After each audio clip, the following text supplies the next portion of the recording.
Hello everyone, I am Dr. Hemant Rathod, PhD in Engineering from Texas A&M University. Welcome back to another video lecture based on class 11th and 12th syllabus. My goal here is to help you truly understand the scientific concepts, not memorize them or get scared by them.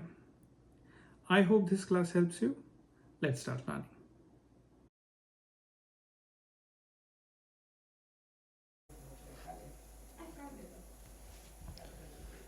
So, हम लोग application of नहीं differential equation के third class में and हमारा linear differential equation और application of differential equation ऐसे दो रह गए. So will start with linear differential equation today and see कहाँ तक जा सकते हैं हम लोग आज. सो 6.4.2 linear differential equation. Okay, yes. So differential equation का अगर कोई एक स्पेसिफिक टाइप हो, जैसे dy by dx plus p times y equal to q, wherein p is function of x, q is also a function of x. मतलब p जो है वो कांस्टेंट नहीं है, वहां पे x की वैल्यू x का कुछ तो होगा. q है वो भी कांस्टेंट नहीं है, वहां पे भी x का कुछ तो होगा. कुछ तो मतलब x प्लस 1 हो सकता है, x स्क्वायर माइनस x हो सकता है ना. सो ये जो फॉर्म है इसे कहते हैं लीनियर डिफरेंशियल इक्वेशन.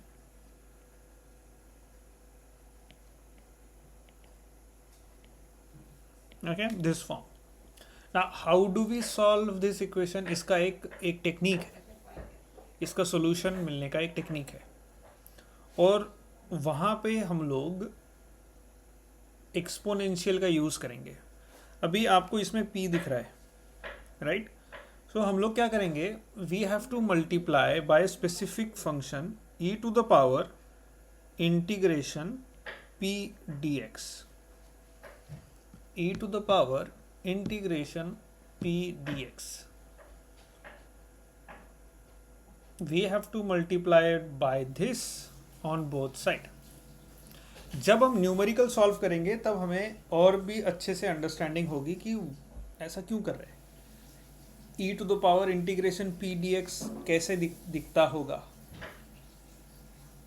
राइट? क्योंकि अभी तक इंटीग्रेशन ही हैंडल नहीं हुआ हमसे, अभी e to the power integration आ गया, राइट? ओके, तो ये कैसे हैंडल करें? सो कोई बहुत डिफिकल्ट नहीं है. Let's do it. Let's multiply both side. e to the power p dx dy by dx plus p times y equal to e to the power integration p dx multiplied by q. Okay, now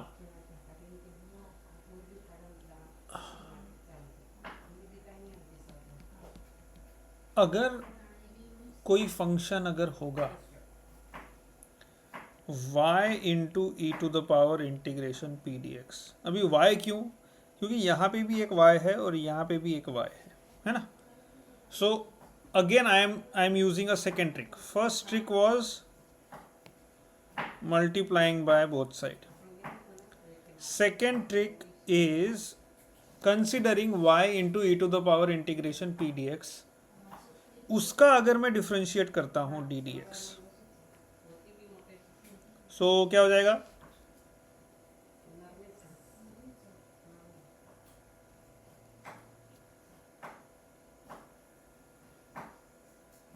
सो ये होगा u into we लगाना पड़ेगा इसको,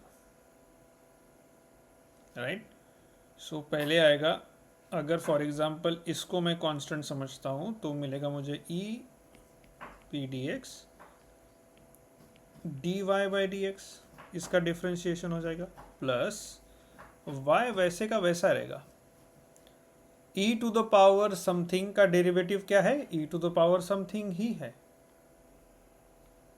but वो something का derivative करना पड़ेगा। वो क्या है? D d x of integration p d x, right. So derivative of a integration, तो वो कैंसल आउट नहीं हो जाएंगे, बचेगा क्या?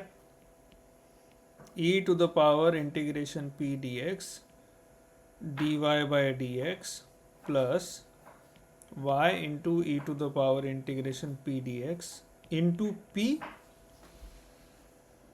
अच्छा, किसको नहीं समझा है? क्या नहीं समझा आपको?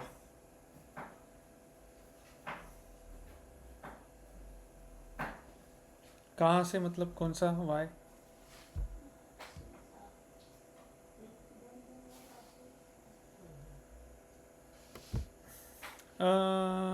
कहाँ सब्स्टिट्यूट किया y?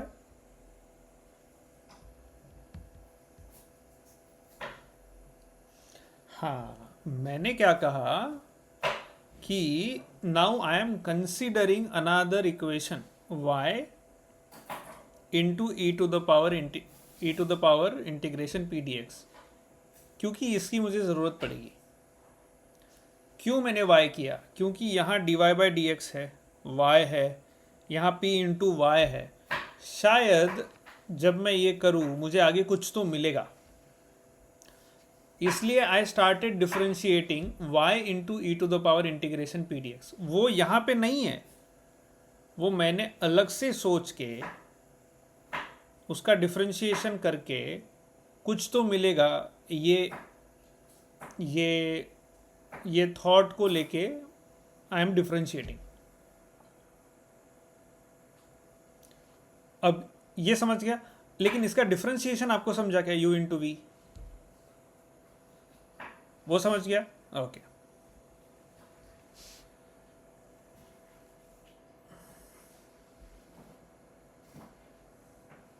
ओके, जब भी आपको अगर कुछ समझता नहीं है, आप वहीं पे क्वेश्चन पूछ सकते हो, राइट?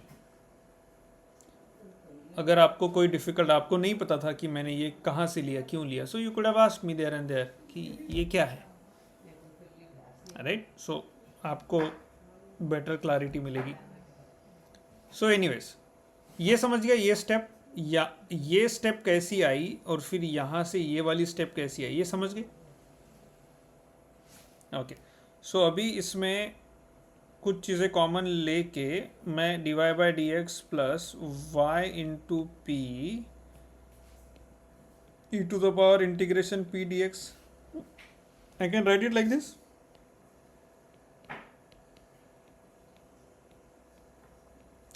सो मुझे देखो, ये जो चीज़ है ये यहाँ पे थी, वो मिल गई,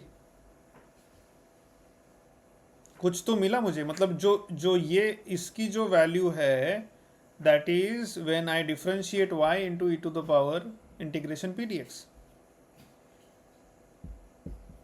सो अब ये वैल्यू और ये वैल्यू सेम है, so I can write this instead of this, है ना? So d d x of y into e to the power integration p dx is equal to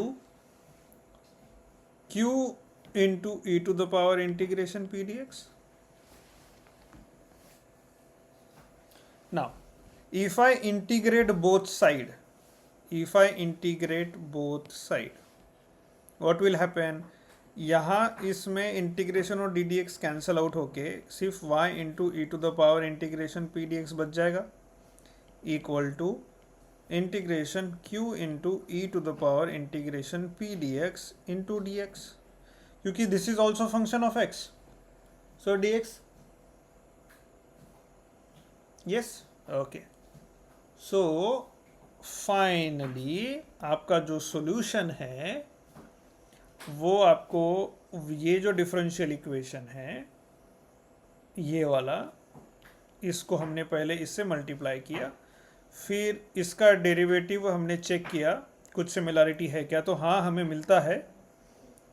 उसके बाद ये ई को मल्टीप्लाई करने के बाद जो दूसरी टर्म थी उसको हमने यहाँ इक्वेट कर दिया, ठीक है, और फिर इंटीग्रेट किया हमने, राइट, थर्ड, और फाइनली हमें सॉल्यूशन मिला उस differential equation y into E to the power integration p d x is equal to integration q into E to the power integration p d x into d x plus सी।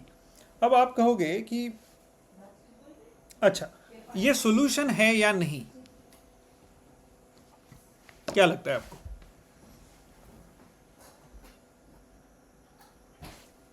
ये solution के form में है या नहीं, differential equation का solution है या नहीं, कैसे कैसे कैसे बता सकते हैं?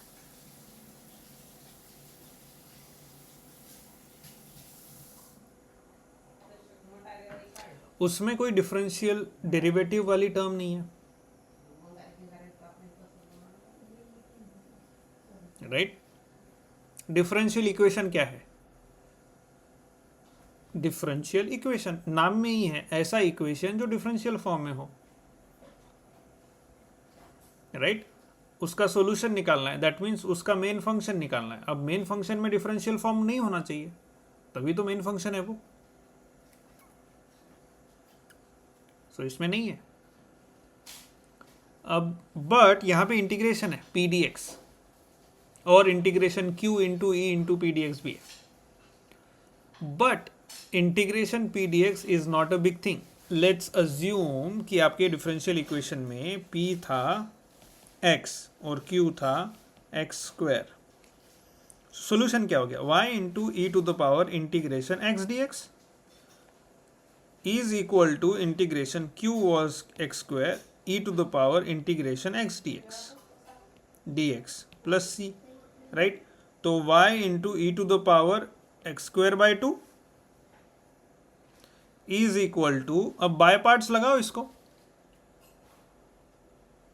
Integration x square into E to the power x square by two d x plus C. है कि नहीं सॉल्यूशन, राइट?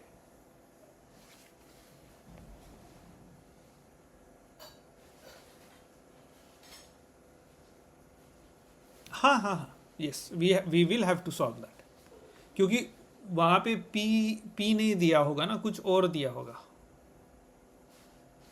राइट? चलो अभी हमें d y by d x,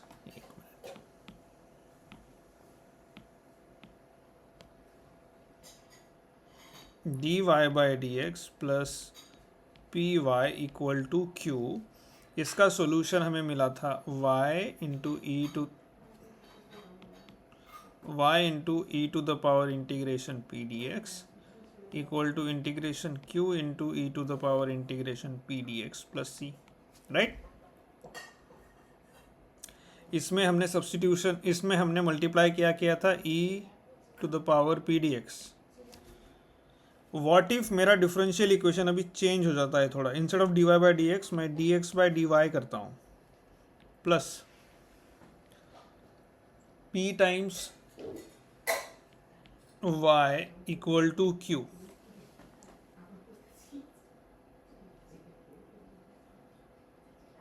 नहीं एक्चुअली p टाइम्स x होना चाहिए, टेक्स्ट बुक में टाइपो है, p times x equal to q where p and q are function of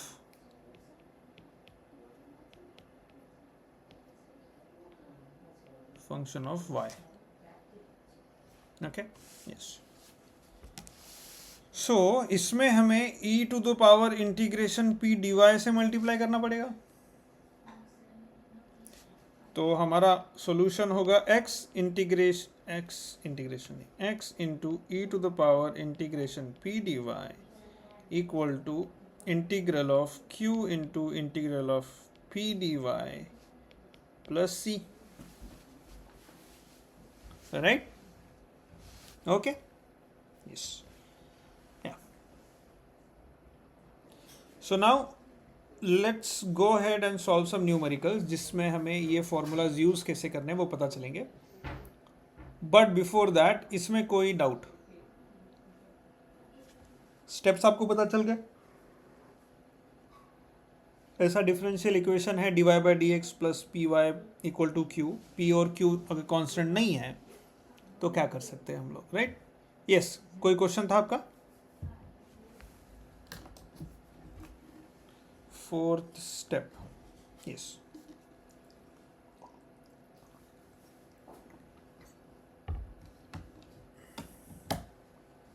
okay. So अभी न्यूमेरिकल सॉल्व करेंगे. First one,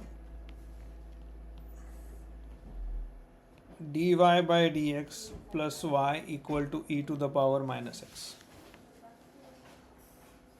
So let's map this differential equation. Map करना मतलब compare करना. dy by dx plus py equal to q. So p क्या है? q.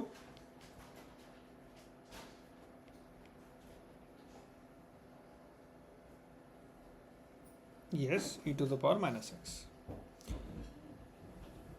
Solution क्या हो गया इसका अभी? y e to the power p dx equal to integration q into e to the power p dx plus c. डाल दो इसमें values. y into e to the power integration dx 1 dx equal to q is e to the power minus x e to the power integration 1 dx into dx plus c. y into e to the power 1 dx का integral है x equal to integration 1 by e to the power x into e to the power x dx plus c. e to the power x गया. y into e to the power x equal to again 1 integral 1 dx is x plus c. This is your solution.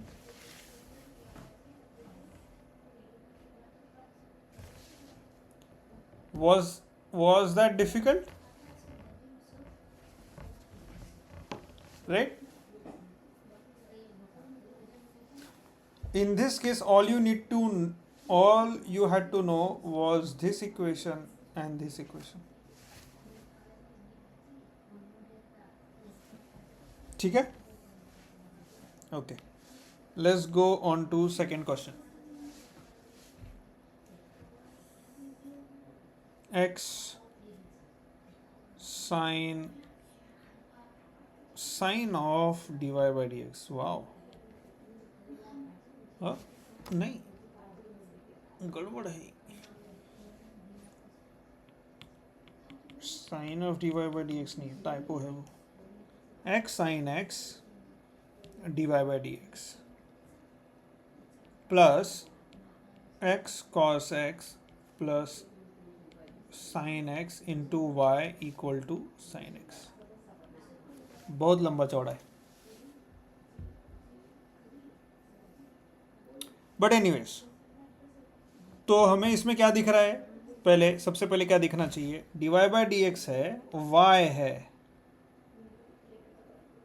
Right? यहाँ पे कुछ तो है जो p हो सकता है, यहाँ कुछ तो है वो q हो सकता है, यहाँ कुछ तो है वो कांस्टेंट k है.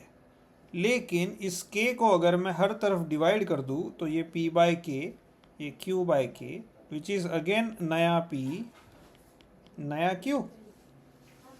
ये समझ गया कैसे मैंने फट से सोच लिया कि इसको अब मैं कौन सा अप्लाई करूँ, कौन सा फॉर्मूला अप्लाई करूँ? सिमिलर, यही वाला, dy by dx plus p y equal to q. Okay, तो पहले तो मैं रीअरेंज कर लेता हूँ ना. तो dy by dx, so I will divide the entire equation by x sine x. ये सो dy by dx हो जाएगा ये x cos x plus sine x divide by x sine x into y equal to sine x upon x sine x. Okay, तो ये sine x तो cancel out हो जाएंगे. dy by d x plus, now अभी अगर मैं ये denominator numerator में डिस्ट्रीब्यूट कर दूँ तो यहाँ पे बचेगा मुझे cot x plus 1 by x into y equal to 1 by x. यहाँ तक क्लियर है?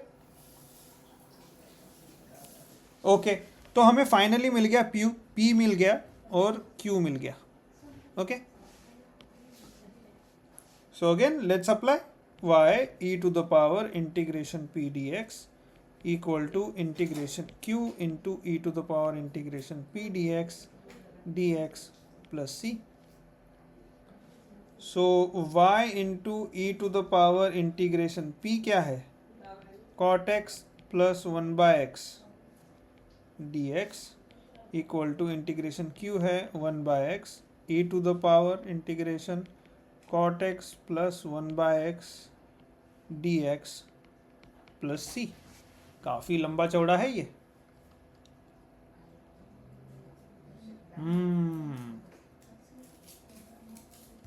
तो कैसे करें?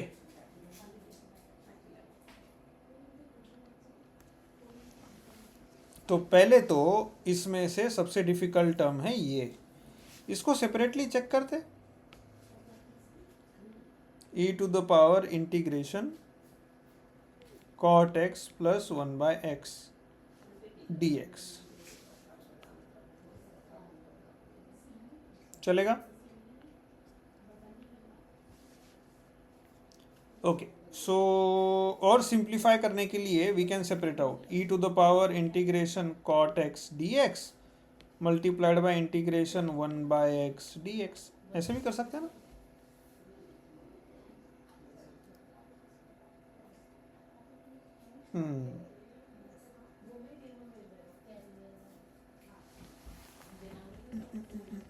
या फिर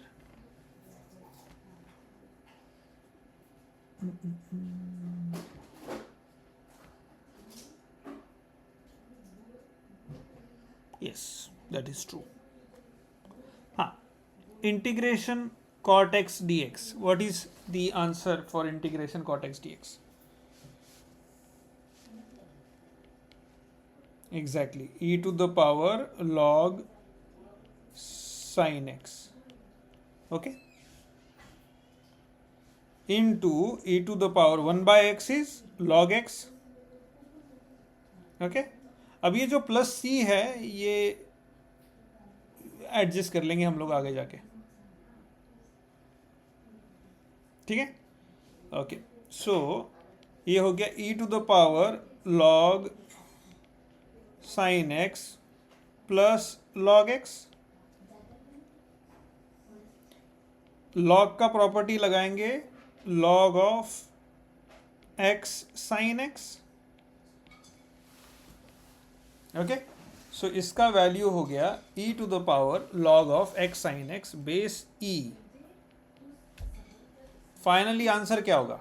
x sin x, क्योंकि e to the power log of something base e है, तो आंसर यही होगा। e to the power log x base e is x, okay okay. Then हमारा इक्वेशन कैसा, हमारा इक्वेशन ट्रांसफॉर्म हो जाएगा y into x sine x equal to integral q was 1 by x, your ये जो e to the power integral p dx का answer है x sine x into d x plus c, तो x x cancel out, ये हो जाएगा y into x sine x integral of sine x minus cos x plus c. So x into y into sine x plus cos x equal to c is your final solution, right? Okay.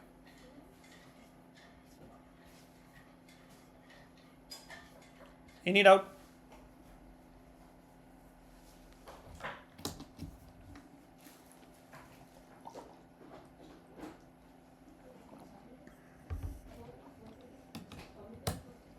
Okay, should we go and move on to question number 3? Question number 3 is 1 plus y square dx equal to tan inverse y minus x into dy. सो पहले तो हमें देखना है कि यार ये जो भी क्वेश्चन है ये हमारे लीनियर डिफरेंशियल इक्वेशन में फिट बैठता है या नहीं, right? So let's try. dy by dx में फिट बैठेगा या dx बाय dy में? dx बाय dy में बैठेगा. ट्राई करके देखते हैं. चलो, dx by dy will be equal to tan inverse y minus x upon 1 plus y square. Right, लेकिन dx बाय dy अगर मैं डिस्ट्रीब्यूट कर दूं इसे tan inverse y upon 1 plus y square minus x upon 1 plus y square, तो dx हमें चाहिए dx by dy plus p times x equal to q. So dx by dy term है, अभी x वाली term चाहिए जो यहाँ मिल गई. And in this case p and q are function of y. So dx by dy plus 1 upon 1 plus y square into x is equal to tan inverse y upon 1 plus y square. आपका p क्या हुआ? 1 upon 1 plus y square. q हो गया tan inverse y upon 1 plus y square. Right. So अभी equation लगाएंगे हम लोग. x into E to the power integration p dy equal to integral q into E to the power integral p dy into dy plus c. Right. So पहले तो integral p dy को handle कर लेते हैं अपन separately. p is integral 1 upon 1 plus y square dy. क्या है integral 1 upon 1 plus y square dy का?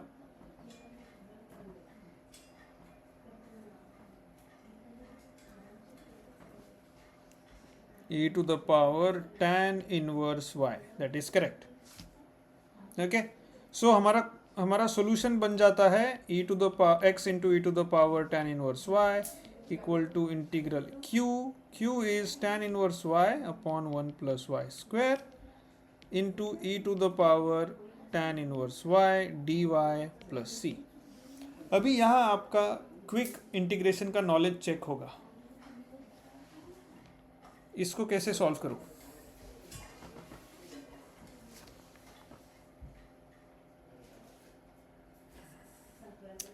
Integration by parts.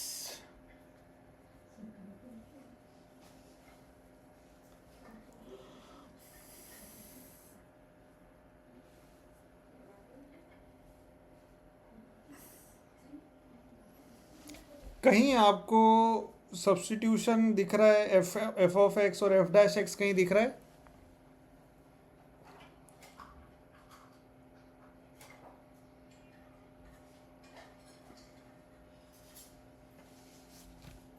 राइट. देखो, tan इनवर्स y का डेरिवेटिव क्या है?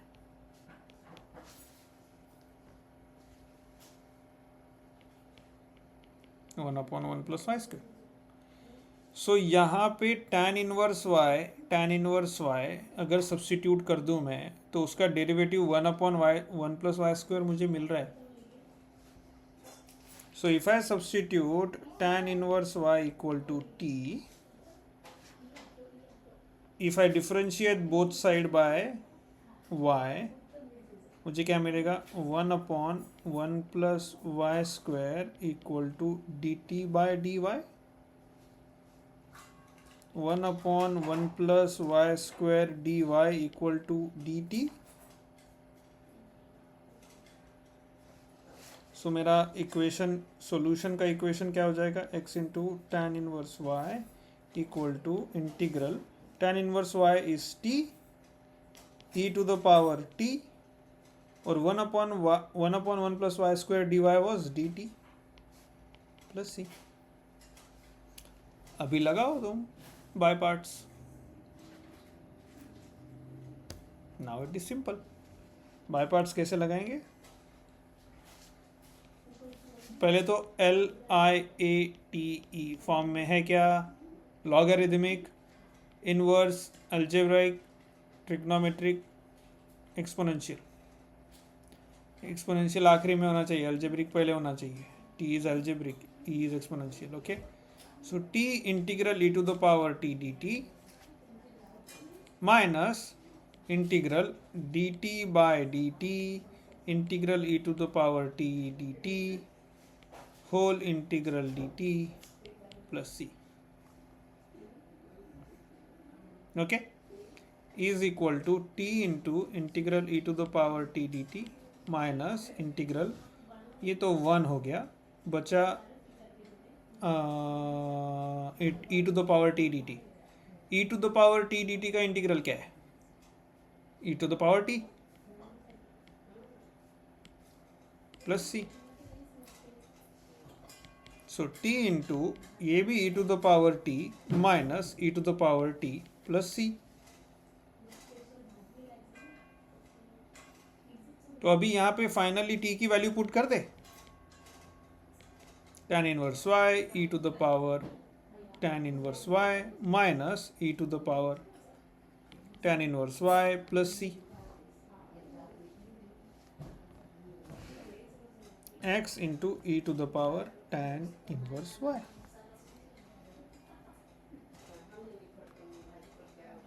अभी अगर सब में से e to the power tan inverse y को सबको मैं डिवाइड कर दूं तो क्या हो जाएगा, x equal to tan inverse y minus 1 plus c divide by e to the power tan inverse y.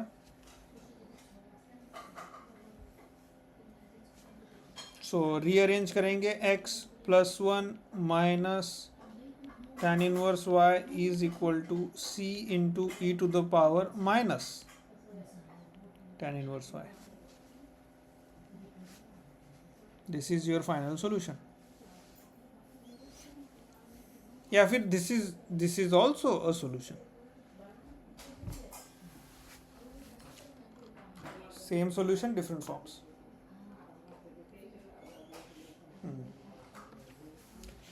Okay, let's take one more and then we can move on to another type, another concept. Okay, the slope of the target to the curve at any point is equal to y plus 2x. A slope of, it should be tangent, no, not target. Tangent, कोई एक curve है at any point p, slope of the tangent is y plus 2x. Find the equation of the curve passing through the origin.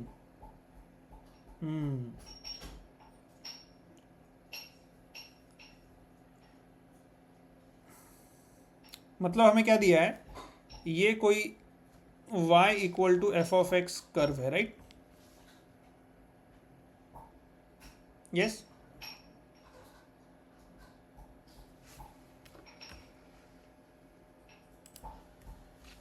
Yeah, so y equal to f of x is your curve and the derivative, the slope of the tangent. Slope of the tangent will be what? Differentiation of the y, dy by dx is equal to y plus 2x बताया है हमें. Okay, so अभी जब हम tangent निकालते हैं या फिर स्लोप ऑफ टेंजेंट निकालते हैं So we will differentiate equation of the curve, right? An equation of the curve is y equal to f of x something. So हमारा सोल्यूशन क्या है? y equal to f of x, right? हमें पूछा क्या गया है? Find the equation of the curve passing through origin. Passing through origin मतलब वो इक्वेशन पे अगर x 0 है तो y भी 0 होगा, ऐसा कर्व है पासिंग थ्रू ओरिजिन, राइट? सो ये पासिंग थ्रू ओरिजिन क्यों बताया हमें? क्योंकि हमें जो पॉइंट C है वो C कैलकुलेट करने के लिए x और y की वैल्यू दे दी है ताकि कांस्टेंट C हम निकाल पाए, पर्टिकुलर सॉल्यूशन मिल जाए हमें, आर्बिट्री सॉल्यूशन या जनरल सॉल्यूशन नहीं, राइट? सो ये डिफरेंशियल इक्वेशन हमें दे दिया है, इसका सॉल्यूशन अगर निकाल लिया हमने y equal to f of x, equation of curve मिल गया मुझे. So let's do that. मेरा डिफरेंशियल इक्वेशन है dy by d x is equal to y plus 2x. अगर मैं इसको लीनियर डिफरेंशियल इक्वेशन के फॉर्म में लिखूं तो ऐसा हो जाएगा dy by d x minus y equal to 2x. So in this case your p is minus 1 and q is 2 times x. Okay, so solution क्या हो गया? Solution is y into e to the power integral p dx equal to integral q into e to the power integral p dx plus c. So y into e to the power p integral minus 1 dx equal to q is 2x e to the power minus 1 dx into dx plus c. यहाँ dx होना चाहिए, ठीक है? सो y into minus 1 का derivative integral minus x equal to integral 2x e to the power minus x dx plus c. कैसे करेंगे इसको by parts लगाना पड़ेगा हमें. एग्जैक्टली. सो 2 बाहर, x integral e to the power minus x d x minus integral d x by d x integral e to the power minus x d x whole d x plus c. Okay, so 2 into E to the power minus x का integral क्या है? E to the power minus x का integral और e to the power plus x का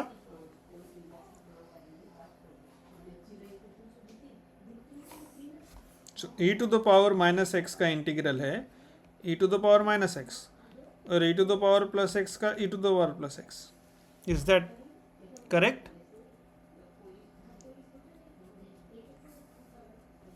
e to the power minus x का integral है e to the power minus x upon minus 1. वो नहीं करोगे तो आपका पूरी मेहनत गई.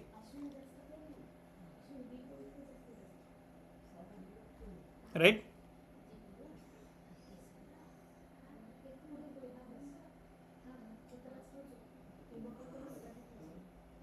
सॉरी, कैसे?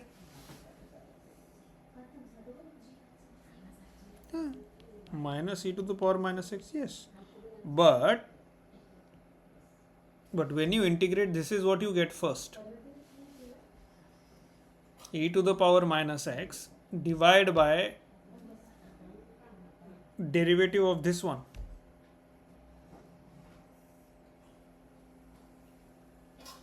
Okay, minus integral minus e to the power minus x d x plus c. क्योंकि d x by d x 1 हो गया, integral e to the power minus x का minus e to the power minus x और ये d x यहाँ पे equal to 2 into x e to the power minus x. नहीं, यहाँ -1 था ना, ये minus minus plus, again e to the power minus x upon minus one plus c equal to, ये दोनों माइनस बाहर, माइनस टू, दोनों माइनस बाहर लेने में नहीं, yes, minus two x e to the power minus x minus two e to the power minus x plus c. This is your y into e to the power minus x.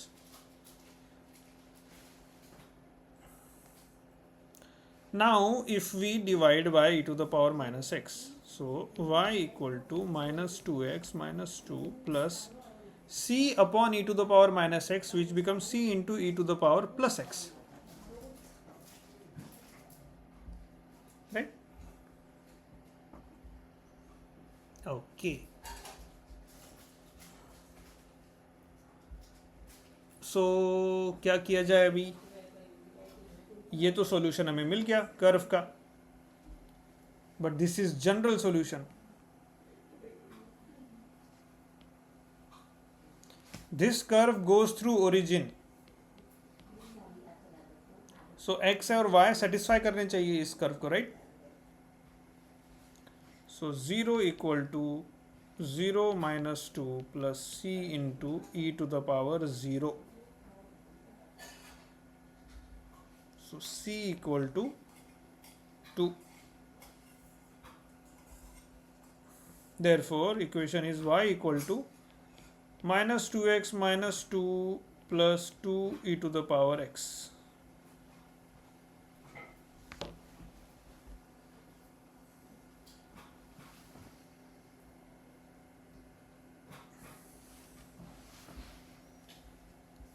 Understood? Okay.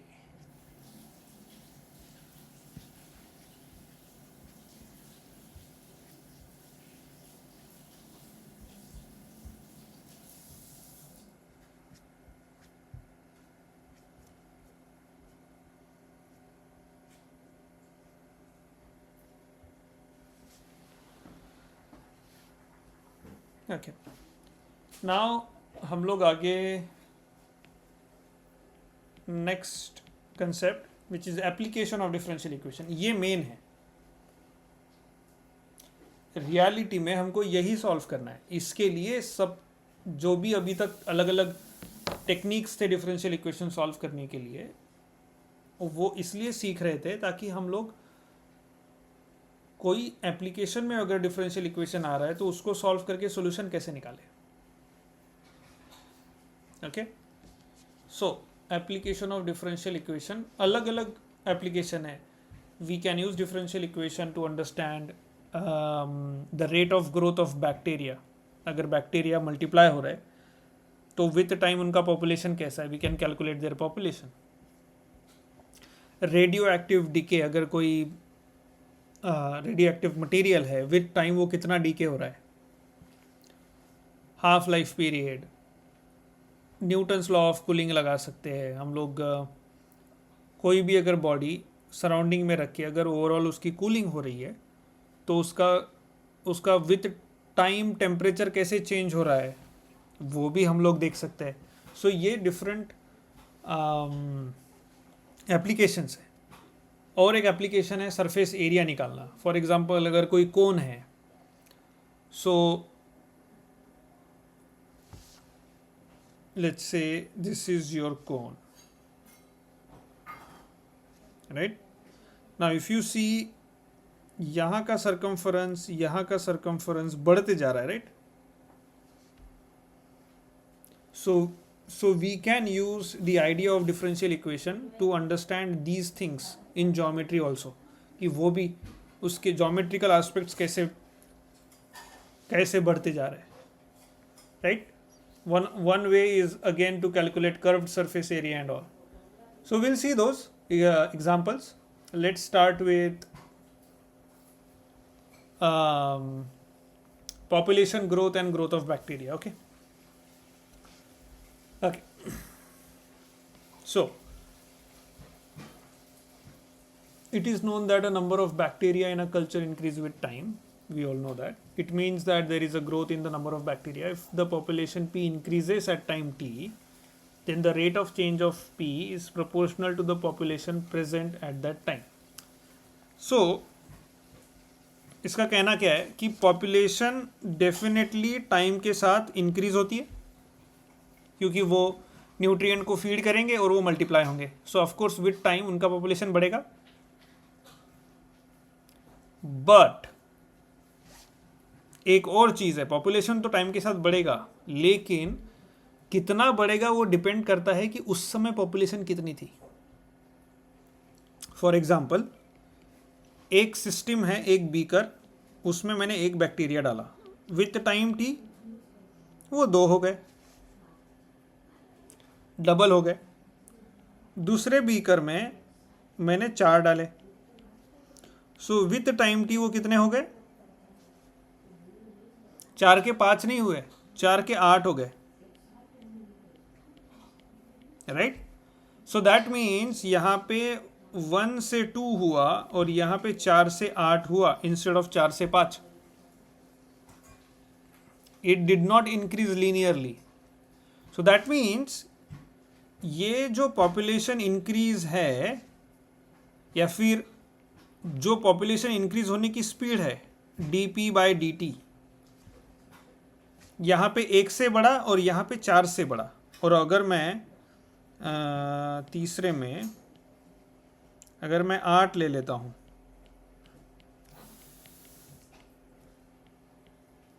तो यहां 16 हो जाएंगे, right. ये 8 से बड़ा, मतलब पहले 1 से बड़ा, फिर 4 से बड़ा, फिर 8 से. तो आपकी तो पॉपुलेशन बढ़ने की स्पीड भी बढ़ रही है. पॉपुलेशन तो बढ़ ही रहा है. पॉपुलेशन बढ़ने की स्पीड भी डिपेंड करती है किस पे? नंबर ऑफ और द पॉपुलेशन बिफोर. देखो यहां पे 1 था, क्यों? क्योंकि पहले आपका पॉपुलेशन 1 था. यहां पे 4 हो गया क्योंकि आपका पॉपुलेशन 4 था. यहां 8 हो गया क्योंकि आपका पॉपुलेशन 8 था. सो आपका पॉपुलेशन इंक्रीज जो है वो इस पे भी डिपेंड करता है. टाइम के साथ तो बढ़ ही रहा है, लेकिन वो कितने पॉपुलेशन पहले थे आपके, उस पे भी डिपेंड करता है. So your rate of change of population with time, time के साथ rate of change, that is directly proportional to the population present at that particular time, right. So अभी इसका प्रोपोर्शनलिटी कांस्टेंट कर देते हैं. dp by dt is equal to k times p.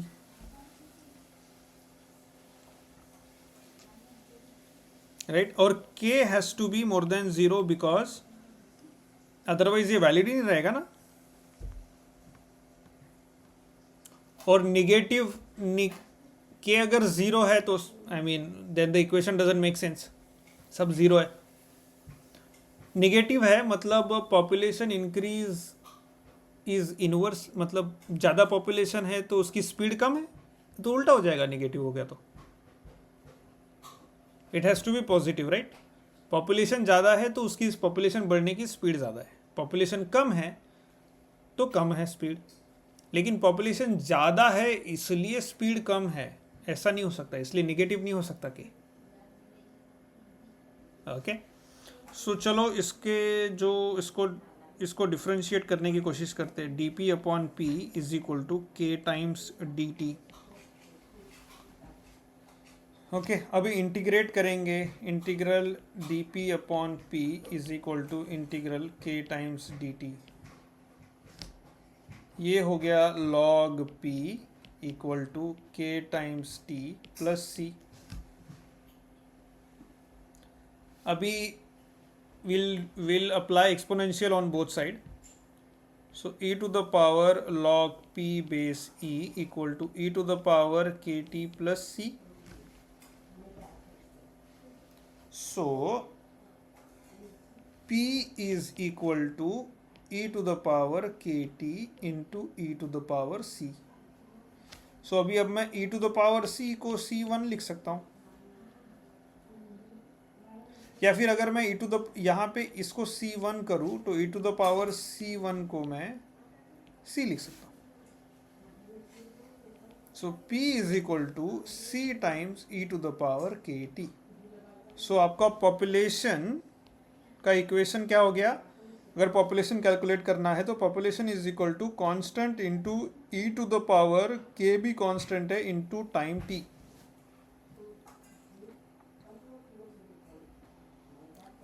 Okay, so in this way we can calculate the population starting from the idea कि आपका population का rate जो है dp by dt वो विथ टाइम, देखो dp by dt p changes with time, but rate of change मतलब p का change होने का rate of change of p with respect to time, p का स्पीड भी बढ़ रहा है चेंज होने का. p तो चेंज हो रहा है लेकिन p चेंज होने का स्पीड भी बढ़ रहा है. देखो यहाँ पे 1 था पहले स्पीड, फिर 4 हुआ, फिर 8 हुआ, फिर 16, स्पीड भी बढ़ रहा है ना विथ टाइम. पॉपुलेशन तो बढ़ ही रहा है, 2, 8, 16 पॉपुलेशन बढ़ रहा है, लेकिन पॉपुलेशन बढ़ने का स्पीड भी बढ़ रहा है. अगर पॉपुलेशन ऐसा होता 1, 2, 3, 4, 5, 6, 7, तो यहाँ पे डेल्टा पी क्या है? 1 है. 2 - 1 1, 3 - 2 1, 4 - 3 1. सो पॉपुलेशन का चेंज क्या है? 1. सो dp by dt is constant 1, right? Constant है यहाँ पे. लेकिन यहाँ पे 1 का 2 हुआ, 2 का 4 का 8 का 16. यहाँ पे dp by dt कांस्टेंट नहीं है भैया, ये इंक्रीजिंग है. कैसे? Proportional to p. जैसा p बढ़ेगा वैसा उसका रेट भी बढ़ते जाएगा. समझा? अभी यहां से हमने स्टार्ट किया था and then we reach to this equation. Any doubt about this? Okay, let's try to solve. There are 2 numericals. We 2 numerical ले लेते हैं and then we can stop here today. Okay. So question number 1, the population of a town increasing at a rate proportional to the population at that time. Of course यही तो derive किया हमने. Population of the town increasing at a rate proportional to the population at that time. Of course dp by dt proportional. If the population increases from 40k,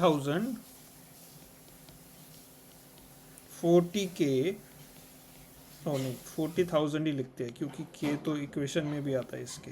yes. 40,000 to population increases to 60,000 in 40 years, t equal to 40 years. What will be the population in another 20 years? So t equal to 60 year में population क्या होगा? सो उन्होंने एक और चीज दी है, √3/2 की value दी है 1.2247.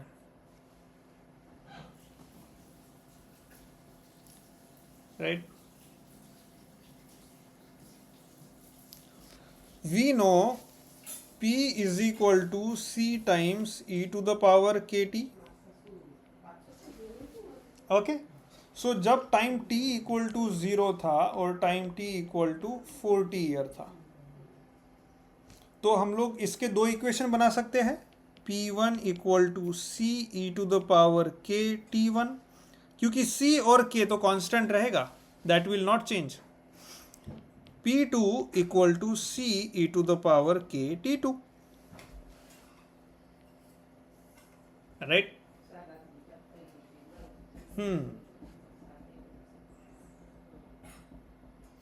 सो हम लोग P1 इनिशियल पॉपुलेशन क्या थी? 40,000. P1 का लेते initial 40,000 equal to C times E times K into T क्या था? 0. टाइम 0 था उस समय.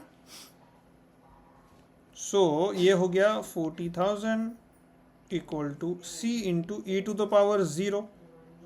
Therefore c equal to 40,000. Now your second P2, C मिल गया हमें, लेकिन हमारे पास K नहीं है, तो अभी K कैलकुलेट करेंगे. So your P2 is 60,000 equal to C is 40,000 e to the power K into what was your T? 40 years, right? So आपका e to the power K times 40 is equal to 6/4, 3/2. Okay?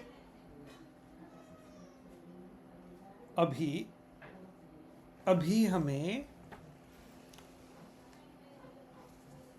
Population कब निकालना है? P3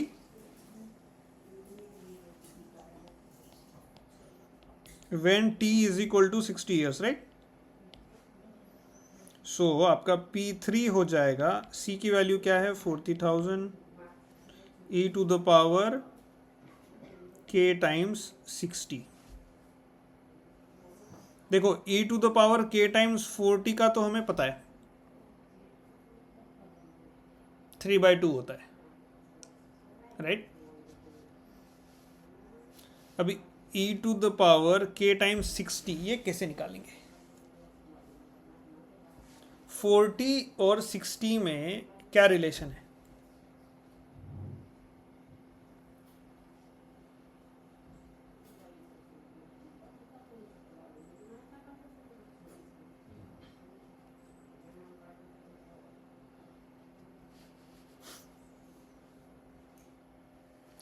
Sixty is 3/2 times 40. So मैं 60 को P3 is equal to 40,000 e to the power, अभी K60 is 3/2 40K multiplying K by both side, right? So e to the power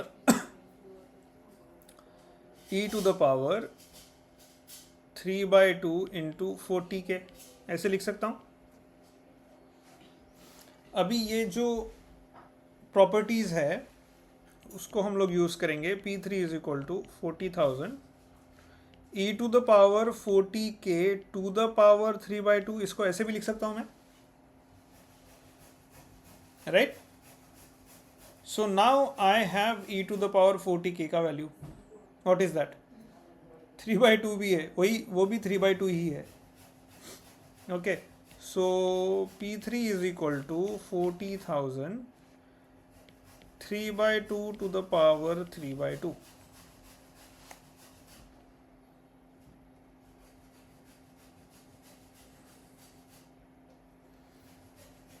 Which means 40,000 root 3/2 का cube, right? Root 3/2 की value क्या क्या दी है हमें? 1.2247 का cube, that is your P3.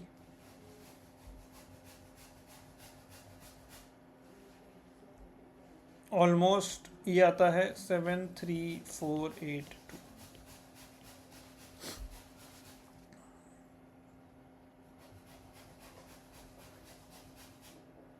Any question? इसको quickly recap करते हैं, ठीक है? तो हमें क्या पूछा था कि population increases from 40,000 to 60,000 in 40 years, right? तो उन्होंने कहा कि यहाँ से यहाँ 40 ईयर में बढ़ गया. अभी अगर मैं और 20 साल लगा देता हूँ इसको, तो मेरा पॉपुलेशन कितना होगा? तो मेरे पास यहाँ टाइम 0 है, यहाँ 40 है और यहाँ 60 है, राइट? एक मिनट, 40 है और यहाँ 60 है. ओके, सो यहाँ पे डेटा है मेरे पास और यहाँ डेटा है और यहाँ पे निकालना है. सो मुझे पॉपुलेशन का इक्वेशन पता है, P is equal to C times e to the power KT. मेरे पास दो कांस्टेंट है, दो वेरिएबल है, P नोन है, T नोन है, दो वेरिएबल है, तो दो वेरिएबल के लिए कितने इक्वेशन चाहिए? कितने चाहिए? दो वेरिएबल को सॉल्व करने हैं तो इक्वेशन कितने चाहिए? दो इक्वेशन चाहिए, राइट? सो इसकी वजह से हमने ये वाला इक्वेशन बनाया, P1 C e to the power k T1। C constant है, K कांस्टेंट है, no matter P1 P2 P3 T1 T2 T3, C और K वैसे ही रहेंगे। फिर दूसरा इक्वेशन हमने लिया P2 equal to C e to the power k T2, ये वाले पॉइंट का दूसरा इक्वेशन लिया हमने। तो ये दोनों इक्वेशन की मदद से हमने C और K कैलकुलेट किए। यहाँ पे P1 था आपका 40,000, T1 था 0, यहाँ पे P2 था 60,000 और T2 था 40 ईयर्स। सो हमने C1 और K1 कैलकुलेट किया और फाइनली हमें यहाँ पॉपुलेशन चाहिए, that is P3 equal to C e to the power k T3। अभी P3 हमें पता नहीं, लेकिन C एंड K इन दोनों इक्वेशन से हमने निकाल लिए, ये हमें पता हो गया। आपका T3 है 60 ईयर्स, सो आपका P3 आंसर निकाल सकते हो आप। C, K और T3 दोनों पता है, अभी तीनों पता है, so you find that, right? Okay, one more और do you want to solve the next example?